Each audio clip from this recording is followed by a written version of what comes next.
শান্তি অবতীর্ণ হোক আলাইহি ওয়াসাল্লামের প্রতি। আপনারা আগে থেকেই অবগত আছেন, আজকে এই দিনী বৈঠকে আমাকে যে আলোচনার বিষয় দেওয়া হয়েছে তা হচ্ছে মিথ্যা ও পরনিন্দা এর ভয়াবহতা। মিথ্যা এবং পরনিন্দা সম্পর্কে আমরা এক অতীব গুরুত্বপূর্ণ সংক্ষিপ্ত বিবরণ দেওয়ার চেষ্টা করব ইনশাআল্লাহ। ওমা তাওফীকি ইল্লা বিল্লাহ আলাইহি তাওয়াক্কালতু ওয়া ইলাইহি উনীব। সম্মানীয় উপস্থিতি, ইতিপূর্বে আমি আপনাদের এই পালি গ্রামে ঝাড়খণ্ডে ইতিপূর্বে আমার কয়েকবার আসা হয়েছে। সুতরাং আজকে আবার নতুন করে আপনাদের কাছে আসতে পেরে খুব ভালো লাগছে এবং খুব খুশি, আনন্দিত। আপনাদের সকলকেই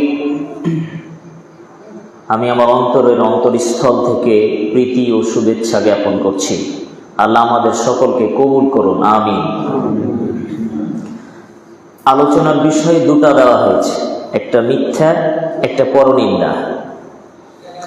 আগে আমরা মিথ্যা সম্পর্কে আলোচনা করব, দ্বিতীয় অংশে সময় সাপেক্ষে পরনিন্দার বিষয়টি আমরা সামনে নিয়ে আসবো ইনশাআল্লাহ। যেহেতু প্রচলিত এটা জালসা নয়, সুতরাং আপনারা একাগ্রতার সাথে ধীরস্থিরতার সাথে কথাগুলোকে বুঝবেন যে বলছি যে কি, সুর তাল এটা খেয়াল করিয়েন না, যে কিভাবে সুর করে বক্তব্য দিচ্ছি এটা না দেখে আমি কি কথাগুলো বলছি ওই কথাগুলোকে বুঝবেন। যদি ওই কথাগুলোকে মন দিয়ে একটু বোঝার চেষ্টা করেন তাহলে ইনশাআল্লাহ বিশাল জালসা শুনে যেটুকু লাভ হবে না, এই কথাগুলোকে যদি আপনি একটু ধরে রাখেন তাহলে জীবনের অনেক অনেক পরিবর্তন ইনশাআল্লাহ আপনি পাবেন। সুতরাং আমরা আর ভূমিকায় কথা না বাড়িয়ে আমরা সরাসরি আলোচনায় প্রবেশ করছি। সম্মানীয় উপস্থিতি, মিথ্যা পৃথিবীতে যে সমস্ত মহাপাপ আছে, মহাপাপগুলির ভিতরে অন্যতম বড় পাপ হচ্ছে মিথ্যা। যদিও মানুষ মিথ্যাকে পাপ মনে করে না অনেক অংশেই,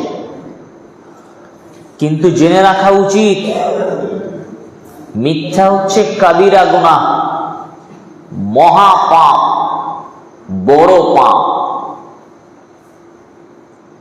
কেউ যেন মিথ্যা বলাকে বৈধ মনে না করে, জায়েজ মনে না করে। অহরহ মিথ্যার ছড়াছড়ি, যত্রে তত্রে সামান্য ছোট ছোট বিষয়েও মানুষ মিথ্যা কথা বলতে দ্বিধাবোধ করে না। খুবই ছোট বিষয়ে যেখানে মিথ্যা না বললেও সে পারত, মিথ্যা না বললেও বেঁচে যেত, সত্যিটা বললে তার গলায় ছুরি চালিয়ে দিত না, সত্যি কথাটা বললে তাকে থাপ্পড় মেরে দিত না, সত্যি কথা বলে দিলে তার প্রাণ নিয়ে নিত না, সত্যি বললে হয়তো বা তার সম্মান আরো বেড়ে যেত, বরং সত্যি বললে সম্মান বাড়ে। তারপরেও মানুষ সামান্য, খুবই অতি অল্প তুচ্ছ পরিমাণের স্বার্থকে বজায় রাখার জন্য, নিজের ইচ্ছা স্বাদকে পরিপূর্ণ করার জন্য, নিজের স্বার্থকে বজায় রাখতে ছোট ছোট মিথ্যাগুলো মানুষ অহরহ বলতে থাকে। এর ভয়াবহতা সম্পর্কে হয়তো সে জানে না, অথবা অবহেলিত, যার কারণে সে মিথ্যাকে নিজের জীবনের সাথে জড়িয়ে ফেলেছে। আমরা মানুষ এমন হয়েছি এখন, সকাল সন্ধ্যা 24 ঘন্টায় যত আমরা কথাবার্তা বলি, এমন বহু মানুষই আছে যে যত কথাবার্তা বলে তার অর্ধেকের বেশি তার মিথ্যাতেই চলে। অনেক মানুষ আছে, সাধারণ মানুষ তো সাধারণ মানুষ, আরে নামাজি হাজি যেই লোকটাকে দেখে মনে হচ্ছে যে সৎ, সত্যবাদী হবে, হজ করে এসেছে, 5 ওয়াক্তের সালাত আদায় করে, মাঝে মাঝে ইমাম সাহেব না থাকলে ইমামতি করে, আজান দেয়, গ্রামের মোড়ল সাহেব, মাতাব্বর, মুরব্বী মানুষ, সেও মিথ্যা বলতে দ্বিধাবোধ করে না, সেও তার সততা বজায় রাখতে পারে না, তার চারিত্রিক গুণাবলীতে, তার চরিত্রের বহিঃপ্রকাশে মিথ্যা, ধোঁকা, অসততা, অন্যায়করণীয়তা অহরহ দেখা যাচ্ছে। এমনটা হওয়ার কথা নয়। মুসলিম হিসাবে, মুমিন হিসাবে, একজন বিশেষ করে নামাজি হিসাবে এই রকম ব্যবহার তো আশা করা যায় না। মাঝে মাঝে কিছু বেনামাজি আছে দেখবেন, এরা রাগ করে কখনো কখনো নামাজিদেরকে বলে, রাগ করে, যদিও তাদের কথাটা ঠিক নয়, কিন্তু তারা বলে, তোরা নামাজ পড়লি তো কি, তোদের থেকে আমরা বেশি ভালো। কেন বলে? কারণ ওই নামাজির চরিত্রটা দেখে বলে। ওই নামাজির চরিত্রটা এত খারাপ করেছে বেনামাজির সাথে, এটাও আশা করেনি যে নামাজি মানুষের চরিত্র এত খারাপ হতে পারে। নামাজি মানুষ মিথ্যা বলতে পারে, নামাজি মানুষ অসৎ হতে পারে, নামাজি মানুষ প্রতারক হতে পারে, নামাজি মানুষ ধোঁকা দিতে পারে, নামাজি মানুষ ওজনে কম দিতে পারে, নামাজি মানুষ কেন এমন ন্যায়পরায়ণহীন হবে, তাই সে বলছে যে তুই নামাজ পড়লি তো কি, তোর থেকে আমি ভালো। তার মানে এই লোকের নামাজ একে পরিবর্তন করতে পারেনি। আল্লাহ তাআলা বলছেন, মা ইয়ালফিযু মিন কাওলিন ইল্লা লাদাইহি রাকীবুন আতীদ, সূরা কফ 50 নম্বর সূরার 18 নম্বর আয়াত। মানুষ যে কথা মুখে উচ্চারণ করে, মানুষ যে কথা মুখে বলে, এর জন্য সংরক্ষণকারী রয়েছে। আমি আপনি যে কথা বলছি, এই কথা কি সাথে সাথে লিপিবদ্ধ করা হয় না? সাথে সাথে লেখা হচ্ছে, যা আপনি বলছেন নোট করা হচ্ছে। আপনি যে মিথ্যা বলেছেন জীবনে কত, সব মিথ্যার ভান্ডারগুলি জমা হয়ে আছে। কিয়ামতের মাঠে খাতা ওপেন করে দেওয়া হবে, এই দেখো তুমি এই জায়গায় এইভাবে মিথ্যা কথা বলেছো, পার কি পেতে পারবেন? সেদিন কি রেহাই হবে? কে আপনাকে বাঁচাবে সেদিন? বাঁচার তো কোনো পথ থাকবে না। যত কথা আমি আর আপনি মুখ দিয়ে বলি, সব কথা লিপিবদ্ধ হয়।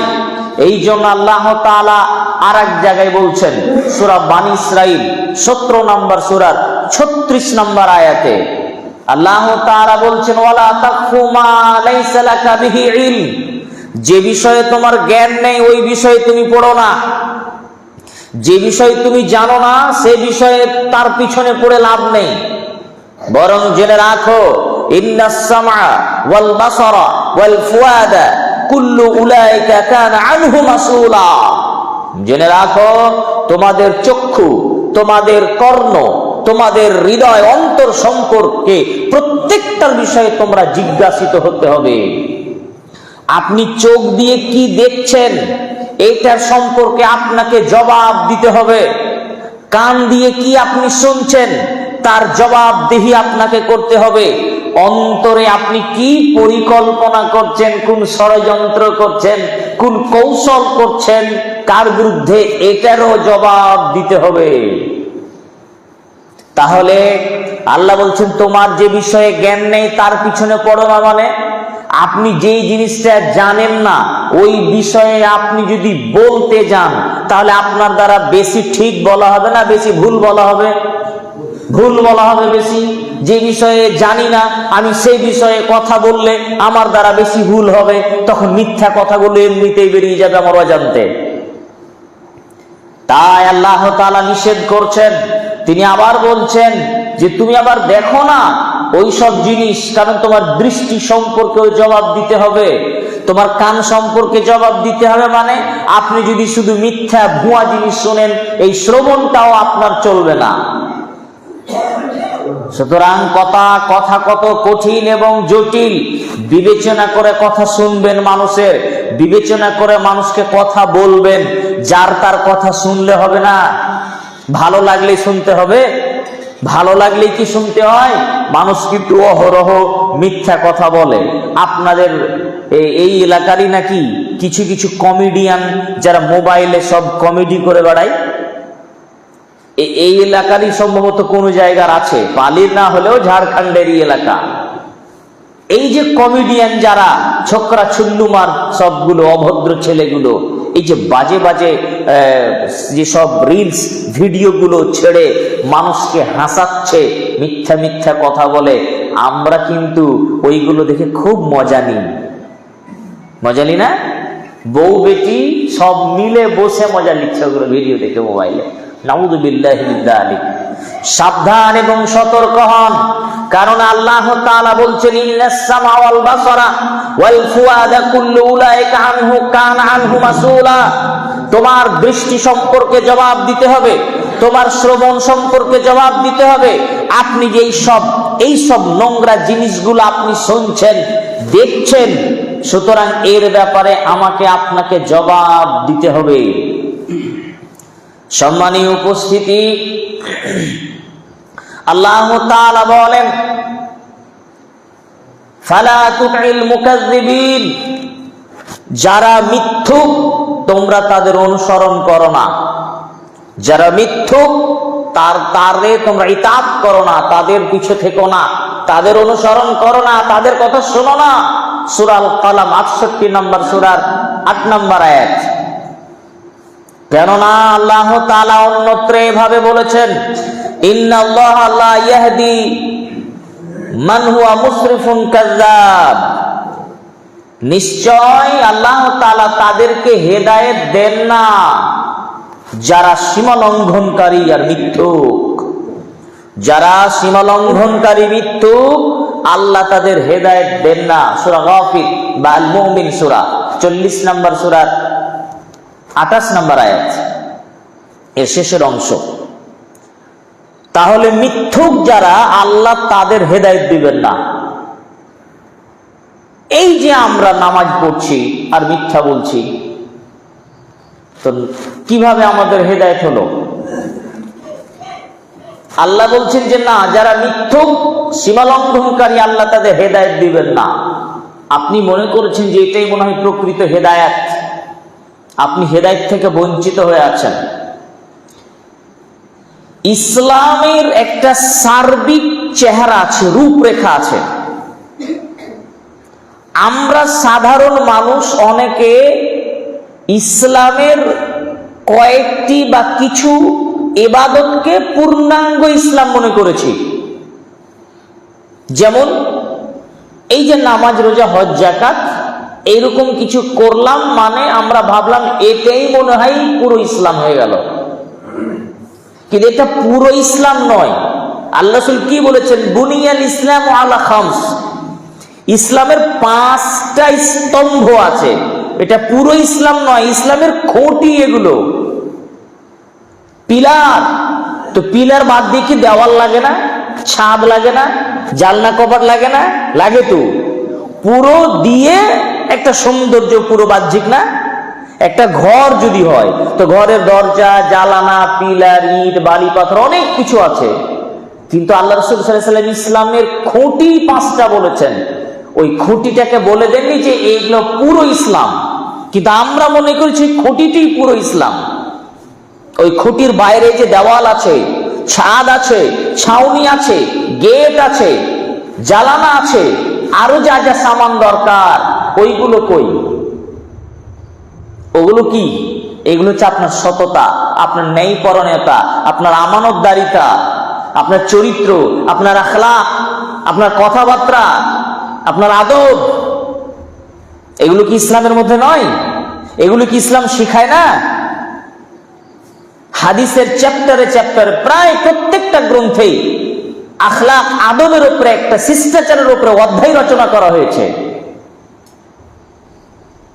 ইমাম বুখারী রাহিমাহুল্লাহ স্বতন্ত্র একটা আদবের উপরে গ্রন্থ রচনা করেছেন, আল আদাবুল মুফরাদ।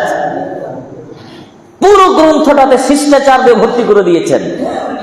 আর হাদিসের গ্রন্থ তো কিতাবুল আদাব নামে একটা শিষ্টাচার অধ্যায় আছে।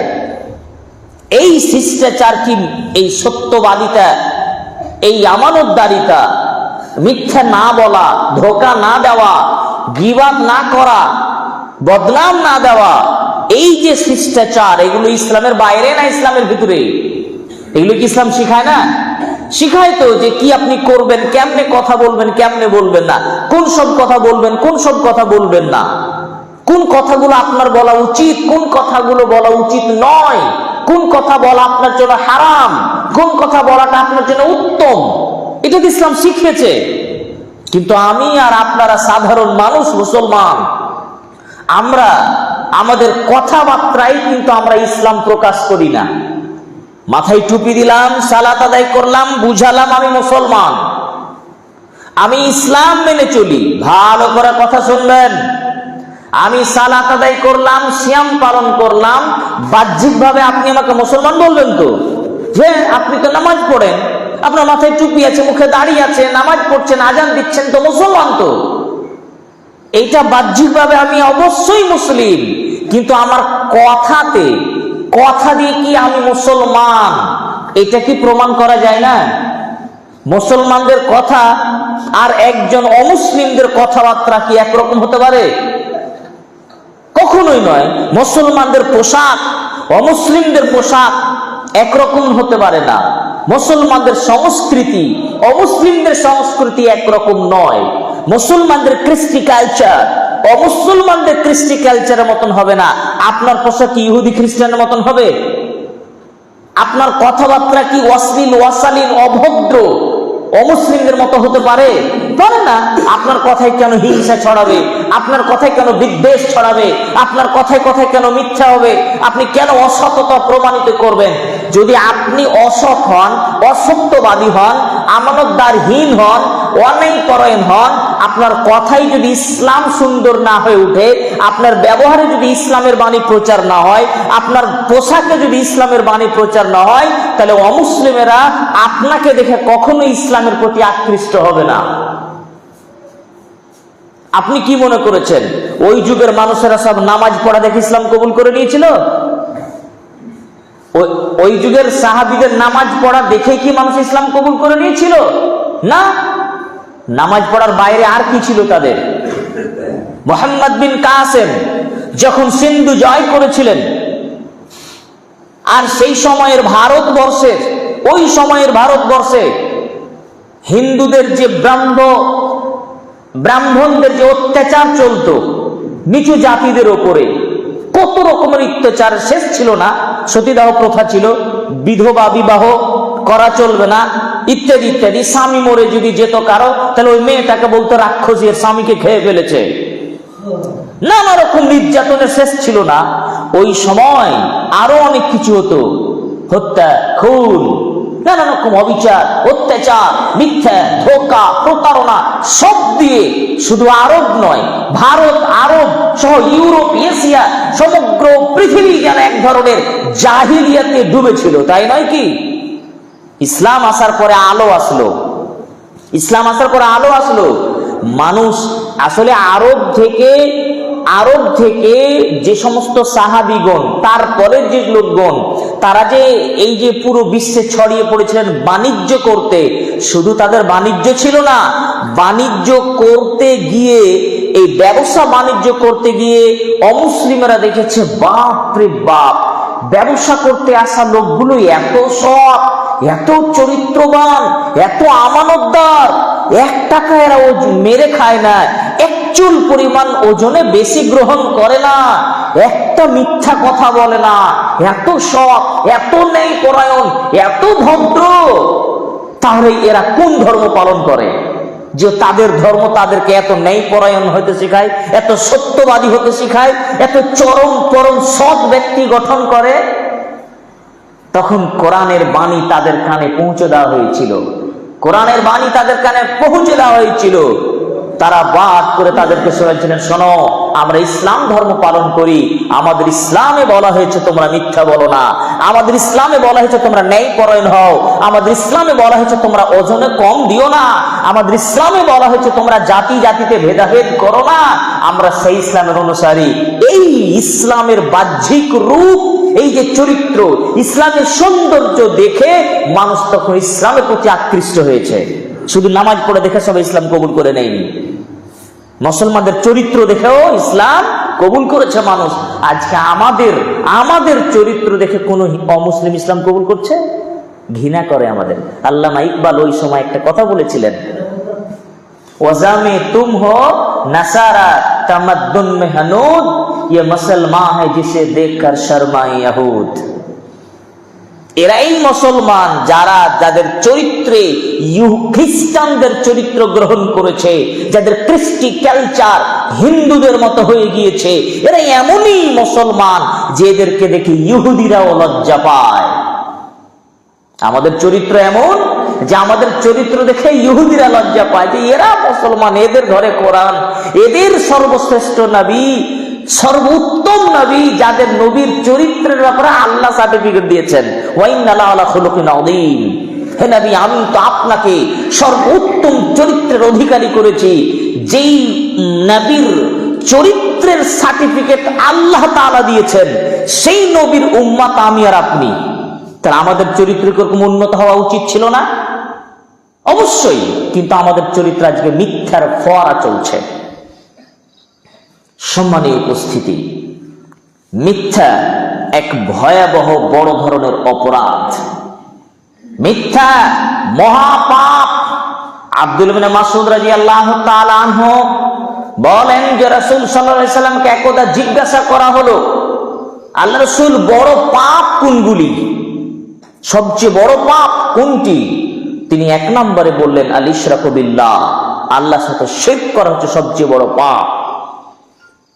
দ্বিতীয় নম্বরে সুম্মা আইনুন, তারপরে কোনটি?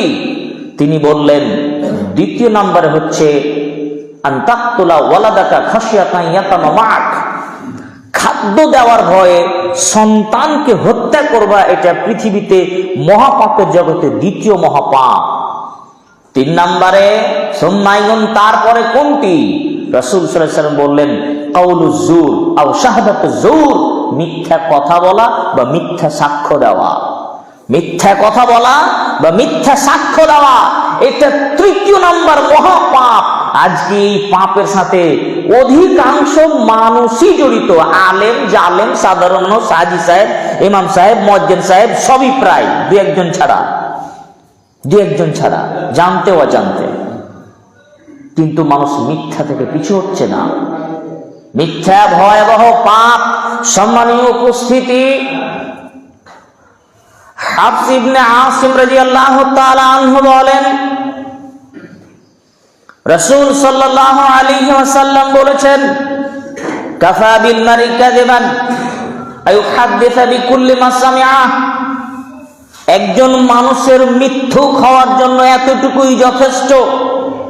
একজন মানুষের জন্য মিথ্যুক হওয়ার জন্য এতটুকুই যথেষ্ট যে যা সে শুনলো তাই লোককে বলে বেড়ালো। আপনার কাছে কোন একটা খবর আসলো, খবরটা আপনি কোনো যাচাই বাছাই না করে লোকের সামনে প্রচার করতে শুরু করে দিলেন, তাহলে আপনি হলেন মিথ্যুক। আল্লাহর নবী বলছেন, সহিহুল মুসলিম হাদিস নাম্বার 5 মুকাদ্দামাতে আছে। কি বুঝা গেল? যে একটা লোকের মিথ্যুক হওয়ার জন্য এতটুকুই যথেষ্ট, যা সে শুনে বলে দেখ। শুনলেই আপনি বলতে পারেন না। কোন একটা খবর আপনি শুনলেন, সেই ইন্টারনেটে সোশ্যাল মিডিয়াতে হোক বা মানুষের প্রচারিত ভাবে হোক, যতক্ষণ না তার সত্যতা আপনি জানতে পারছেন যে বাস্তব ঘটনা কি, ততক্ষণ পর্যন্ত আপনি প্রচার করবেন না। যদি আপনি তদন্ত ছাড়া কোন শোনা কথাকে প্রচার করেন, তাহলে আপনিও একজন মিথ্যুক বলে পরিগণিত হবেন। অতএব সাবধান। আমরা কিন্তু এই কেসে জড়িত। কোন একটা কথা গ্রামের ওই মাথায় শোনা গিয়েছে যে এই রকম ঘটনা, কি হয়েছে রে, কার বাড়িতে রে, ওই কথাটা বাড়তে তিল থেকে তাল হয়ে গেল। ওই কথার কোনো হদিস নেই, ছড়াতে পুরো এলাকা ছড়িয়ে যায়। সুতরাং এমন আচরণ গ্রহণ করা যাবে না। এই সব আচরণ বর্জন করতে হবে। আবু হুরায়রা রাদিয়াল্লাহু তাআলা আনহু বলেন, আন্না রাসূলুল্লাহ সাল্লাল্লাহু আলাইহি ওয়াসাল্লাম قال, জেনে রাখো রাসূল সাল্লাল্লাহু আলাইহি ওয়াসাল্লাম বলেছেন, আয়াতুল মুনাফিক সালাসা, মুনাফিকদের তিনটা চিহ্ন, মুনাফিকদের তিনটা নিদর্শন। মুনাফিক যারা তাদের তিনটা চিহ্ন রয়েছে। এক, ইজা হাদ্দাসা কাযাবা, কথা বললে তারা মিথ্যা বলে। মুনাফিকের চরিত্র, মুনাফিকের গুণ, মুনাফিকদের স্বভাব, এরা কথা বললে মিথ্যা কথা বলে। ওয়াইদা ওয়াদা আখলাফা, যখন তারা ওয়াদা করে তখন খেলাফ করে দেয়, পূর্ণ করে যায়। ওয়াইজা উতিমানা খানা, তাদের কাছে আমানত রাখা হলে তারা আমানতের খিয়ানত করে। কাদের তিনটা চরিত্র বললাম? কাদের? মুনাফিক। মুনাফিক কি ভালো মানুষ? জান্নাতি মানুষ মুনাফিকেরা? জানেন কি মুনাফিক কারা? কেউ বলেন তো মুনাফিক কারা শ্রোতাদের মধ্যে? জি,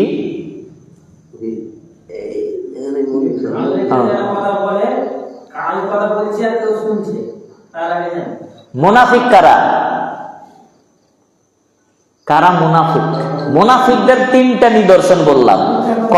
কথা বললে মিথ্যা বলে, চিহ্ন, এটা আলামত, মানে এটা দেখে বলতে পারবেন যে ওইটা হচ্ছে মুনাফিক। কথা বললে মিথ্যা বলবে, ওয়াদা করলে খেলাফ করবে, আমানত রাখা হলে খেয়ানত করবে। এটি হলো চিহ্ন, এটি আলামত, এটি কাজ। মুনাফিকরা এগুলো করে, কিন্তু মুনাফিকটা কে? তার, হ্যাঁ, এটা চিহ্ন, এটা দেখে আপনি বলবেন মুনাফিক হচ্ছে যাদের মুখে ঈমান ইসলাম, অন্তরে তারা ইসলামের শত্রু। মুখে তারা বলবে আমরা মুসলমান, কিন্তু ভিতরে মুসলমান নয়। রাসূল সাল্লাল্লাহু আলাইহি ওয়াসাল্লামের যুগে এরকম লোক ছিল, ওরা মুখে বলতো যে আমান্না বিল্লাহ, আমরা আল্লাহর প্রতি ঈমান এনেছি। ওয়াইদা খালা ইলা শায়াতিনহিম ক্বালু ইন্না মাআকুম ইন্নামা নাহনু মুস্তাহজিউন, কিন্তু তারা যখন তাদের লিডারদের কাছে যেত, কাফেরদের কাছে, তখন বলতো ধুর, ওদের সাথে কে যায়, ওদের কাছে মজা করতে যায় খালি। মুনাফিকরা এক কথায় বুঝলেন দুমুখ সাপ। দুমুখ সাপ বুঝেন তো? দুমুখ সাপ মুসলমানদের কাছে আসবে তখন মুসলমানদের মতো হয়ে গেল, কাফেরদের কাছে যাবে তখন কাফেরদের দলের লোক। এরা কি মুসলমান?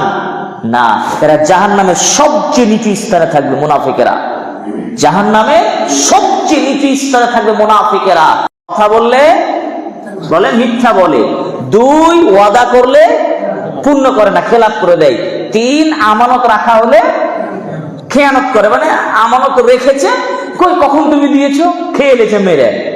শুধু জনগণের সম্পত্তি নয়, হয়তো কোনো প্রতিষ্ঠানেরও টাকা থাকতে পারে, হিসাবই নেই। 15 বছর পার হয়ে গেছে, মসজিদের সেক্রেটারির কাছে হিসাব নাই। 20 বছর থেকে মাদ্রাসা দায়িত্ব, কোনোদিনই হিসাব দিল না। আয় ব্যয়ের কোনো গল্প নেই, কোথায় আসলো আর গেল, কোনো হিসাব নাই। সাবধান, এটা তো সহিহ বুখারীতে 34 নম্বর হাদিসে বলছেন, 33 নম্বর হাদিসে। এই হাদিসটাই সহিহ মুসলিমে এসেছে 59 নম্বর হাদিস। ওখানে একটা শব্দ বাড়িয়ে দিয়েছেন রাসূল সাল্লাল্লাহু আলাইহি ওয়াসাল্লাম, একই বর্ণনা, একই হাদিস, কিন্তু ওখানে শব্দ বৃদ্ধি আছে। আল্লাহ রাসূল সাল্লাল্লাহু আলাইহি ওয়াসাল্লাম যে ওয়াইন সামা ওয়া সাল্লা ওয়া জামা আন্নাহু মুসলিম। মুনাফিকদের নিদর্শন তিনটা: কথা বললে মিথ্যা বলে, ওয়াদা করলে খেলাফ করে, আর আমানত রাখা হলে খেয়ানত করে। এইটি বলার পর সহিহ মুসলিমের হাদিস, তিনি বলছেন যদি তারা ওয়াইন সামা ওয়া সাল্লা ওয়া জামা আন্নাহু মুসলিম, সে যদি নামাজ পড়ে, রোজা রাখে, আর নিজেকে মুসলমান বলে দাবি করে, মনে করে, তবুও সে মুনাফিক। নামাজ পড়ে, রোজা রাখে, নিজেকে মুসলমান দাবি করে, আর ওই তিনটা কাজ করে, তিনটা থাকে, তাহলে তবুও সে মুনাফিক। এরকম হাজার মুনাফিক আমি আপনাদের মাঝে, আমাদের মাঝে আমরা দেখতে পাই। নামাজ পড়ে কিন্তু মিথ্যা কথা বলে কথায় কথায়, নামাজ পড়ে কিন্তু ওয়াদা করলে খেলাফ করে, নামাজ পড়ে কিন্তু কত ধরনের আত্মসাৎ করে রেখেছে। সম্মানীয় উপস্থিতি, আরেকটি বিবরণ এসেছে।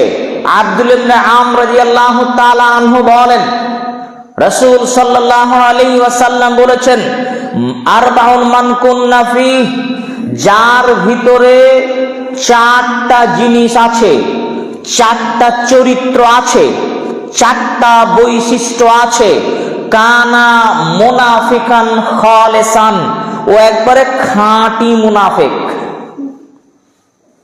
যার ভিতরে চারটা চরিত্র, চারটা স্বভাব আছে, সে খাঁটি মুনাফিক, মুনাফিকান খালিসান, খাঁটি মুনাফিক। আল্লাহ রাসূল বলছেন, মান কানাত ফিহি খাসলাতুম মিনহুন্না, যার ভিতরে ওই চারটা চরিত্রের কোনো একটা থাকবে, চারটা চরিত্রের কোনো একটা থাকবে, তাহলে পরে কানাত ফিহি খাসলাতুম মিনান নিফাক হাত্তা ইয়াদআহা, তার ভিতরে মুনাফিকির একটা চিহ্ন, একটা চরিত্র ঢুকে আছে ততক্ষণ পর্যন্ত যতক্ষণ না তা পরিত্যাগ করে।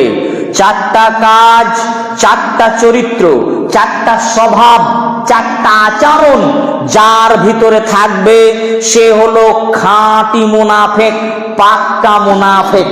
যদি চারটার ভিতরে কোন একটা থাকে, যতক্ষণ ওটা ত্যাগ না করছে ততক্ষণ পর্যন্ত তাকে বলা হবে যে তার ভিতরে মুনাফিকের একটা চিহ্ন আছে। সেই চারটা কাজ কি? এক, ইজা উতেমেনা খানা, আমানত রাখা হলে খিয়ানত করে। দুই, ইজা হাদ্দাসা কাযাবা, কথা বললে মিথ্যা কথা বলে। তিন, ওয়াইদা আহাদা গদারা, ওয়াদা করলে তা খেলাফ করে দেয়। ওয়াইদা খাসামা ফাজারা, যখন কোনো তর্ক বিতর্ক বিবাদে লিপ্ত হয় তখন সে অশ্লীল গালি দেয়। এই হাদিস একটু বেড়ে গেল, এই হাদিসে এই শব্দটা বেড়ে গেল। সহিহুল বুখারী হাদিস নাম্বার 34। তাহলে এখানে চারটা চরিত্র: এক, আমানত রাখা হলে খেয়ানত করবে। দুই, কথা বলার সময় মিথ্যা কথা বলে। তার মানে মিথ্যা কথা বলা কাদের চরিত্র পেলাম? মুনাফিকদের চরিত্র। বাহ, জাযাকাল্লাহ খায়ের, বাবজি ভালো বলেছেন, খুব খেয়াল করে শুনছেন। তাহলে মিথ্যা কথা বলা হচ্ছে মুনাফিকদের চরিত্র। তিন, ওয়াদা করলে খেলাফ করে দেয়। চার নাম্বারটা একটু বলি, যে কখনো কখনো মানুষের সাথে যদি কোনো কাজে একটু তর্ক বিতর্ক লেগে গেল, একটু ঝগড়াঝাটি হয়ে যায় তো মানুষের সাথে দু চার কথা, তখন সে অশ্লীল ভাষায় গালি দেয়। এই মানুষ কিন্তু আমাদের বেঙ্গলে অনেক বেশি, আপনাদের ঝাড়খণ্ডে কেমন আছে জানি না। কথায় কথায় উমুকের বাচ্চা তমুকের বাচ্চা নানা রকম দিয়ে একবারে গালি দিয়ে অত পুঁতে দিবে।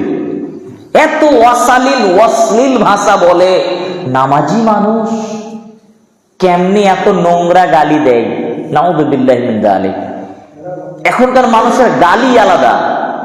আগেকার মানুষেরা গালি দিত, তোর মা তোকে হারিয়ে দেখ, সাকিলাত কা সাওয়াকিল, তোর মা তোকে হারিয়ে দেখ, তুই মরে যা, তুই ধ্বংস হয়ে যা। এগুলো ছিল ওই যুগের গালি। আর এখন ওই গালি আর চলে না। যে অন্যায় করছে তাকে গালি দেয় না, তার মা, তার বোন, তার বাপ, তার বংশকে গালি দেয়। কত নিকৃষ্ট মানুষ যারা এই রকম কখনো কোনো তর্ক বিতর্ক জড়ালে এইরকম অশ্লীল গালি দেয়। এরা মুনাফিক, এরা মুনাফিকের অন্তর্ভুক্ত, মুনাফিকের চরিত্র এদের ভিতরে রয়েছে। সাবধান হন, এইরকম চরিত্র অর্জন করিয়েন না।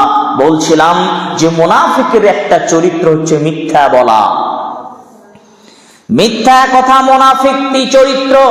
সুতরাং আমাদের মিথ্যা কথা বলা থেকে সাবধান থাকতে হবে। আব্দুল্লাহ ইবনে মাসউদ রাদিয়াল্লাহু তাআলা আনহু বলেন, রাসূল সাল্লাল্লাহু আলাইহি ওয়াসাল্লাম বলেছেন, ইন্নাস সিদকা ইয়াহদি ইলাল বিররি, নিশ্চয় সত্য, সততা নেকির পথে নিয়ে যায়। সত্য সবসময় মানুষকে নেকির পথে নিয়ে যায়। ওয়া ইন্নাল বিররা ইয়াহদি ইলাল জান্নাহ, আর নেকি মানুষকে জান্নাতে নিয়ে যায়। সত্য মানুষকে নেকির দিকে নিয়ে যায়, আর নেকি মানুষকে কোথায় নিয়ে যায় বললাম? জান্নাতে নিয়ে যায়। এটা স্বাভাবিক। সত্য পথে চলবেন, সত্য কথা বলবেন, সৎ হয়ে চলবেন, সততার সাথে চলবেন, আপনি নেকি অর্জন করবেন। যখন আপনি নেকি অর্জন করবেন, ওই নেকি আপনাকে জান্নাতে নিয়ে যাবে। এরপরে রাসূল সাল্লাল্লাহু আলাইহি ওয়াসাল্লাম বলছেন, ইন্নার রাজুলা লা ইয়াসদুকু, যখন কোনো মানুষ সত্য কথা বলে সদা সর্বদা সত্য কথাই বলতে থাকে, মিথ্যার আশ্রয় নেয় না, মিথ্যা কথা বলে না, প্রতারণা করে না, অসৎভাবে চলে না, তখন হাত্তা ইয়াকুনা সিদ্দিকা, তখন সে সত্যবাদীতে পরিণত হয়। আর সহিহ মুসলিমের এই অংশে বর্ণনা আছে যে হাত্তা ইউক্তাবা সিদ্দিকা, তাকে আল্লাহর খাতাতে সত্যবাদী বলে লেখা হয়। এরপরে শুনুন, রাসূল সাল্লাল্লাহু আলাইহি ওয়াসাল্লাম তারপর অংশে বলছেন, ওয়া ইন্নাল কিযবা ইয়াহদি ইলাল ফুজুর, মিথ্যা মানুষকে পাপের পথে নিয়ে যায়। সাধারণই মিথ্যা কথা আপনি বলবেন, মিথ্যা পথে চলবেন, মিথ্যায় আশ্রয় গ্রহণ করবেন, আপনি পাপের দিকেই যাবেন। যত আপনি মিথ্যার দিকে যাবেন তত পাপের দিকে যাবেন। সুতরাং তিনি বললেন মিথ্যা মানুষকে পাপের দিকে নিয়ে যায়। ওয়াইনাল ফুজুরা ইলান ইয়াহদি ইলান নার, আর পাপ মানুষকে জাহান্নামে নিয়ে যায়। মিথ্যা মানুষকে পাপের দিকে নিয়ে যায়, পাপ মানুষকে জাহান্নামে নিয়ে যায়। মিথ্যা মানুষকে পাপের দিকে নিয়ে যায়, পাপ মানুষকে জাহান্নামে নিয়ে যায়। অতঃপর তিনি বললেন ওয়াইনার রাজুলা লা ইয়াকযিবু, যখন কোনো মানুষ সদা সর্বদা যখন তখন সবসময় মিথ্যা কথা বলে, মিথ্যায় আশ্রয় নেই, হাত্তা ইউক্তাবা ইনদাল্লাহি কাযাবা, তাকে আল্লাহ তাআলার খাতায়, আল্লাহ তাআলার নিকটে তাকে মিথ্যুক বলে লেখা হয়। সহিহুল বুখারী হাদিস নাম্বার 6094। বোঝা গেল কি, কেউ যদি মিথ্যা কথা বলে, মিথ্যার আশ্রয় গ্রহণ করে, মিথ্যার সাথে জড়িয়ে থাকে, যে কোনো ভাবে সর্বদা মিথ্যার উপরেই টিকে থাকে, ধোঁকার উপরেই টিকে থাকে, প্রতারণার উপরেই টিকে থাকে, তাহলে সে আল্লাহর নিকটে মিথ্যুক বলে পরিচিতি লাভ করবে, তাকে মিথ্যুক বলা হবে। যদি আল্লাহর কাছে কেউ মিথ্যুক বলে স্বীকারোক্তি পায়, আল্লাহ তাআলা যাকে মিথ্যুক বলে অভিহিত করে দেন, মিথ্যুক বলে চিহ্নিত করে দেন, সে লোকটা কত খারাপ বলেন তো। অপরদিকে যে লোককে আল্লাহ সত্যবাদী বলে সার্টিফিকেট দিবেন, সিদ্দিক বলে সার্টিফিকেট দিবেন, তার মর্যাদা, তার সম্মান কত উঁচুতে হতে পারে। সুতরাং মিথ্যার আশ্রয় গ্রহণ করিয়েন না, মিথ্যার আশ্রয় গ্রহণ করা যাবে না। কেননা মিথ্যা মানুষকে পাপ করাবে এবং এই পাপ আপনাকে জাহান্নামে নিয়ে যাবে। সুতরাং আপনি সত্য গ্রহণ করুন। আবি উমামা রাদিয়াল্লাহু তাআলা আনহু বলেন, রাসূল সাল্লাল্লাহু আলাইহি ওয়াসাল্লাম বলেছেন, আনা যাইমুন বিবাইতিন, আমি জান্নাতের আমি জিম্মেদারি নিচ্ছি, বিবাইতিন ফিল জান্নাতি ফি ওয়াসাতিল জান্নাতি লিমান তারাকাল মিরা ওয়া ইন কানা মুহিক্কান, আমি জান্নাতের বেষ্টনীর ভিতরে, জান্নাতের বাউন্ডারির ভিতরে একটা ঘর নিয়ে দেওয়ার জিম্মেদারি নিলাম ওই লোকের জন্য যে লোক তর্ক ত্যাগ করে, তর্ক করা ত্যাগ করে, যদিও সে হকের ওপর আছে। কথাটা বুঝাতে পারিনি। আমি এই ভাইয়ের সাথে কোনো একটা বিষয় নিয়ে তর্ক করছি, তো আমি জানছি যে আমি যেটা বলছি এটাই ঠিক, কিন্তু উনি ওটা বুঝতে চাচ্ছেন না। তারপরেও ওনার সাথে আমি তর্ক করব না, তার সাথে আমি বিবাদ করব না, তার সাথে কথা কাটাকাটি করব না, মন ধরাধরি করব না, তার সাথে আমার ব্যবহার খারাপ করব না। এইটার কারণে আমি হক পথে থেকেও তর্কটাকে ছেড়ে দিলাম। এটা যদি কেউ করে, এটা যদি কেউ করে, তো আল্লাহ রাসূল বলছেন যে এটা করবে, এরকম তর্ক ত্যাগ করলো হক পথে থাকার পরেও, আমি ওই লোককে জান্নাতের বাউন্ডারির ভিতরে একটা ঘর নিয়ে দেওয়ার জন্য জিম্মেদারি নিলাম। এরপরে আরো কথা আছে, তিনি বলছেন অবিবাইতিন ফিল জান্নাতি ফি ওয়াসাতিল জান্নাতি লিমান তারাকাল কাযিবা ওয়া ইন কানা মাসিহান, কেউ যদি মজাক করা হলেও মিথ্যা কথা না বলে। মজাক করা বুঝেন তো, এর কি করা, মজাক করা। তো মজাক করেও যে মিথ্যা কথা বলবে না, বলে না, মজাক করে হলেও যে কথা মিথ্যা বলে না, বলে না, হাসির ছলেও মিথ্যা কথা যে লোকটা বলে না, এর কি করেও যে কথা যে লোক মিথ্যা কথা বলে না, আল্লাহ রাসূল বলছেন আমি তাকে জান্নাতের মাঝখানে একটা ঘর দেওয়ার জন্য জিম্মেদারি নিলাম। ওই লোকটাকে আগের যে চরিত্র বললাম ওই কিন্তু জান্নাতের মাঝখানে নয়, জান্নাতের বাউন্ডারির ভিতরে কোন এক জায়গায় পাবে, কিন্তু এই লোকের সম্মান আরো বেশি। কোন লোকের? যে লোক মজা করেও মিথ্যা বলে না, এই লোকের আরো সম্মান বেশি। এই লোককে আল্লাহ রাসূল জান্নাত দিবেন কোথায়? জান্নাতের মাঝখানে একটা ঘর দিবেন। জান্নাত তো পাবেই, জান্নাত তো পাবে, জান্নাতের ভিতরে আর একটা ঘর পাবে। বুঝতে পারলেন কথা আমার? জি। 3 নম্বরে তিনি বলছেন অবিবাইতিন ফিল জান্নাতিল আলা, আমি সবচেয়ে জান্নাতের উঁচুতে, উঁচু মানের সবচেয়ে উঁচুতে আমি তাকে জান্নাতের একটা ঘর দেওয়ার জন্য জিম্মেদারি নিলাম। লিমান হাসানা খুলুকাহু, যে তার চরিত্রকে সুন্দর করলো, যে তার ব্যবহারকে সব দিক থেকে সুন্দর করলো। আচ্ছা, এই মিথ্যা কথা বলাটা এটা চরিত্রের মধ্যে ছিল না? ছিল তো, চরিত্রের মধ্যে ছিল। তার আগেটা সত্য কথা বলাটা এটাও চরিত্রের ভিতরে ছিল। তাহলে সার্বিকভাবে যখন আপনি সব দিক থেকে চরিত্র উন্নত করবেন, তো মিথ্যা কথা বললে কি চরিত্র ভালো হয়? সত্য কথা বললে চরিত্র ভালো হয়? সত্য কথা বললে চরিত্র ভালো হয়।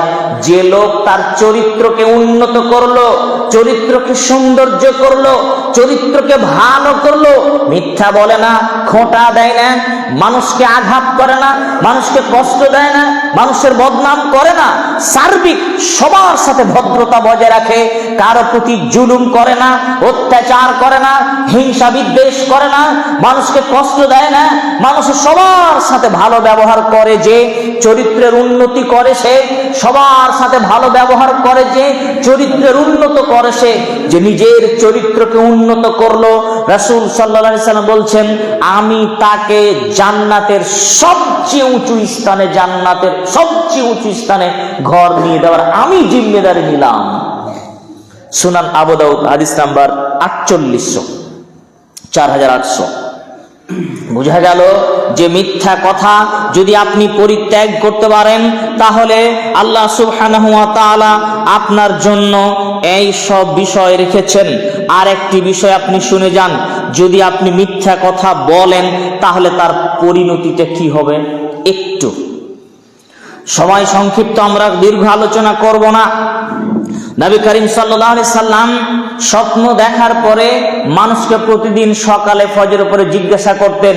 সেই বিখ্যাত হাদিস আপনারা শুনেছেন, রাসূল সাল্লাল্লাহু আলাইহি সাল্লাম যে স্বপ্নের মাধ্যমে দেখেছিলেন কিছু মানুষের কিছু শাস্তি দেখেছিলেন, ওই শাস্তির ভিতরে একটা শাস্তির কথা রাসূল সাল্লাল্লাহু আলাইহি সাল্লাম বলছেন। আল্লাহ রাসূল বলছেন ফাআতাইনা আলা রাজুলিন মুস্তালকিন লিকাফাহু ওয়া ইদা আখারু কাইমুন আলাইহি বিকাল্লুবিন মিন হাদিদিন। আমি যেতে যেতে দেখি একটা লোক শুয়ে আছে, আর তার পিছন দিকে আর একজন লোক লোহার একটা আঁকড়া, বাঁকা লাঠি, লোহার বাঁকা লাঠি আছে। আপনারা ফ্যান টানেন না, যে লোহাতে বাঁকা করে রড গুলো, এইরকম লোহার এক বাঁকা লাঠি নিয়ে পিছনে দাঁড়িয়ে আছে। কথা মনে ক্লিয়ার হয়নি? এইদিকে আমার দিকে শ্রোতা মন্ডলী, ও বিস্কুটওয়ালা ভাই, এই একটু পরে আমি কথা শেষ করি দিয়ে একটু থামেন 2 মিনিট, মানে আমার আলোচনাটা আবার ছুটে যাবে, ওইদিকে ধ্যান থাকবে, আমার দিকে একটু ধ্যান দেন। আল্লাহ রাসূল বলছেন যে আমি স্বপ্নে দেখলাম, আল্লাহ রাসূলকে স্বপ্নে দেখানো হলো যে একজন ব্যক্তি শুয়ে আছে, আর শুয়ে থাকার মাথার পিছনে আর একজন ব্যক্তি দাঁড়িয়ে আছে, হাতে একটা লোহার বাঁকা লাঠি, লোহার লাঠি বাঁকা, এরকম বাঁকা আঁকড়া, আকর্ষা বংশীর মতো যেটা হয়, এইরকম লোহার বাঁকা লাঠি নিয়ে পিছনে দাঁড়িয়ে আছে। এই লোকটা, যে লোকটা পিছনে দাঁড়িয়ে আছে, এই লোকটা ওয়াইদা হুয়া ইয়াতি আহাদা শিক্কাই ওয়াজহিহি, ওই শুয়ে থাকা লোকটার এক পার্শ্বে আসছে, এটা মাথা শুয়ে থাকে, এই পার্শ্বে হবে, এই পার্শ্বে কোন এক পার্শ্বে আসে, আসার পরে ফায়ো শারশিরু সিদকাহু ইলা কাফাহু, এক পার্শ্বে এসে তার গালফাড়া, গালফাড়া বুঝছেন, এটা চিবুক চিবুক গালফাড়া, ওই লোহার যে বাঁকা লাঠিটা তার হাতে ছিল, এটা দিয়ে গালের ভিতরে এই গালফাড়াতে ভরে এইখানে একদম ফরফর করে ইলা কাফাহু, একবার মাথার পিছন পর্যন্ত টেনে দিয়ে আসলো। এতটুকুই নয়, তিনি বলছেন তারপরে যে ওয়া মানখিরাহু ইলা কাফাহু ওয়া আইনাহু ইলা কাফাহু, শুধু এতটুকুই নয়, এই লোহার বাকি গালের ভিতরে ঢুকিয়ে এইভাবে টানতে টানতে একবারে পিছন পর্যন্ত ছিঁড়ে নিয়ে চলে আসলো। তারপরে নাকের ফুটাতে দিল, নাকের ফুটাতে ঢুকিয়ে আবার টানতে টানতে পিছনে নিয়ে চলে আসলো। ওয়াইনাহু ইলা কাফাহু, তার চোখের ভিতরে ভরে দিল, চোখ দিয়ে ছিঁড়ে একদম পিছন দিকে এইভাবে নিয়ে আসলো। এইটা যখন ছিঁড়া হলো এক পার্শ্বে, তখন লোকটা আবার এই পার্শ্বে আসলো লাঠিটা নিয়ে, আবার এই পার্শ্বে যেমন করেছিল এই পার্শ্বে এসে সেম একই রকম ভাবে বাম পার্শ্বের গাল ফাড়াই আবার ওই লাঠি, লোহার লাঠি ভরে ফরফর করে ছিঁড়ে টেনে পিছন দিকে নিয়ে আসলো, নাকে দিয়ে আবার ফরফর করে ছিঁড়ে পিছন দিকে নিয়ে গেল, চোখে ভরে দিয়ে ফরফর করে পিছনে ছিঁড়ে নিয়ে চলে আসলো। এই দৃশ্য দেখে রাসূল সাল্লাল্লাহু আলাইহি ওয়াসাল্লাম বলে, মাহা সুবহানাল্লাহ মাহাদানি, হায় আল্লাহ, কারা এরা, কারা? জিবরাইল আলাইহিস সালাতু ওয়াস সালাম পরে তার উত্তর দিয়ে বলেছিলেন যে এই হচ্ছে ওই লোক, যে লোক বাড়ি থেকে যখন বের হয় এমন মিথ্যা কথা বলে আর তার মিথ্যা চতুর্দিকে ছড়িয়ে পড়ে। সে এমন মিথ্যা কথা বলে, তার মিথ্যা পুরো এলাকায় ছড়িয়ে পড়ে যায়। এই মিথ্যুকের এই অবস্থা। সহিহুল বুখারী হাদিস নাম্বার 7047। মিথ্যা কথা বলার শাস্তি আপনার গাল, নাক, আপনার চোখকে পিছন পর্যন্ত ফেড়ে নিয়ে যাওয়া হবে। খুব সাবধান, মিথ্যার আশ্রয় নেবেন না, মিথ্যা কথা বলার আশ্রয় নেবেন না, মিথ্যা ত্যাগ করুন। মিথ্যা মহাপাপ। লোকে আমাদের ওই এলাকায় বলে যে ব্যবসায় মিথ্যা কথা যায়। আপনারা কি শুনেছেন কথাটা? আমাদের বাংলাতে কেউ কেউ অনেকেই বলে যে, আমাকে একদিন এক লোক বলছে যে মৌলানা সাহেব ব্যবসায় নাকি মিথ্যা কথা জায়েজ। কেউ যদি এটা বিশ্বাস করে যে ব্যবসায় মিথ্যা কথা বলা জায়েজ, কেউ যদি এটা বিশ্বাস করে তাহলে তার ঈমান আছে কিনা এটা সন্দেহ থাকবে। কেন? কারণ হচ্ছে আল্লাহ এবং আল্লাহর রাসূল মিথ্যা কথা বলাকে হারাম করেছেন। মিথ্যা কথা বলা হারাম, এটা স্পষ্ট, মিথ্যা কথা বলা হারাম। তো কেউ যদি হারামকে হালাল বানায় তাহলে সে কি আল্লাহর বিধান পরিবর্তন করছে না? তাই না? তাহলে এই যে কেউ হারামকে হারাম কে না বলে হারামটাকে হালাল বানাচ্ছে নিজের স্বার্থের কারণে, যে মিথ্যা কথা বলে ব্যবসা করবে স্বার্থের কারণে, সে তো আল্লাহর বিধানকে পরিবর্তন করছে। সুতরাং খুব সাবধান। মিথ্যা কথা বলা জায়েজ তিনটা ক্ষেত্রে। এক, যুদ্ধের ময়দানে, জিহাদের ময়দান যখন চলছে, শত্রু সামন্তকে পরাস্ত করার জন্য মিথ্যা বলা জায়েজ। দুই, বিবাদ কোন জায়গায় লেগেছে, দুই বন্ধুর সাথে সম্পর্ক ছিন্ন হয়ে গিয়েছে, তাদের মীমাংসার ক্ষেত্রে তাদের এক করার জন্য, এক করণে দুজনকে মিল করানোর জন্য জায়েজ। তিন, স্বামী স্ত্রীর ভিতরে মানে মেলবন্ধন করার জন্য। এই বিষয়গুলোতে আপনি মিথ্যা কথা বলতে পারেন। আর একটা অপশন হচ্ছে পরিস্থিতিতে, যেমন আমাদের ভারতবর্ষের পরিস্থিতিতে এরকম পরিস্থিতি হয় অনেক সময় যে আপনাকে এমন এক জায়গায় অমুসলিমরা ধরলো, ধরে আপনার মাথায় পিস্তল ধরে, বন্দুক ধরে বলছে যে তুই বল যে আমি আল্লাহকে মানি না। ধরেন এটা আপনাকে বললো, এবার আপনি কি করবেন? যদি আপনি বলেন যে না আমি আল্লাহকে মানি, তাহলে ঠুকে দিবে আপনাকে, ঠিক না? তাহলে এই ক্ষেত্রে যখন আপনি যদি বুঝতে পারেন যে আমি যদি এই কথাটা মিথ্যা বলি, আপনার অন্তরে আল্লাহ বিশ্বাস আছে কি নাই? অবশ্যই আপনার অন্তরে আল্লাহর বিশ্বাস আছে। অন্তরে বিশ্বাস রেখে জান বাঁচানোর জন্য, প্রাণ বাঁচানোর জন্য তাৎক্ষণিক ওই কথাটা বলে যদি প্রাণটাকে বাঁচাতে পারেন, বাঁচিয়ে নেন। প্রাণ বাঁচানোর ক্ষেত্রে এইটা আপনার জন্য একটু জায়েজ করা হয়েছে, স্বইচ্ছায় নয়, অন্তর থেকে নয়। সুতরাং যারা বলেছে যে ব্যবসায় মিথ্যা কথা বলা জায়েজ, তারা মিথ্যার উপরে মিথ্যা বলেছে, মিথ্যার উপরে তারা মিথ্যা বলেছে, মহাপাপ করেছে। সম্মানীয় উপস্থিতি, ছেড়ে দেবো কি? হ্যাঁ, সুতরাং হ্যাঁ 7:30 বাজতে চলেছে। সুতরাং পরে যান 7:30 আজান। সুতরাং আজকে আমরা মিথ্যা নিয়ে কথা বললাম। হয়তো কোনোদিন পরিবেশ পরিস্থিতিতে গীবাত নিয়ে ইনশাআল্লাহ আলোচনা হবে। শারীরিকভাবে আমরা যেন আমাদের চরিত্রকে আরো বেশি সুন্দর করে আমরা সত্যবাদী হতে পারি, এই তৌফিক যেন আল্লাহ আমাদের দান করেন, আমিন। এইখান থেকে আলোচনা শেষ করছি। আসসালামু আলাইকুম ওয়া রাহমাতুল্লাহি ওয়া বারাকাতুহু।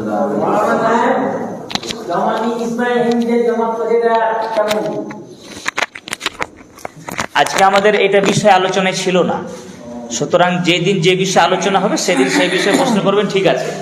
আজকে আমি মিথ্যা নিয়ে আলোচনা করলাম, আপনি আর এক বিষয় নিয়ে চলে আসেন, আমার বক্তব্যে আজকে প্রশ্ন করেন, ওটা বিষয় যদি দিতেন তাহলে ওটার উত্তর দিতাম।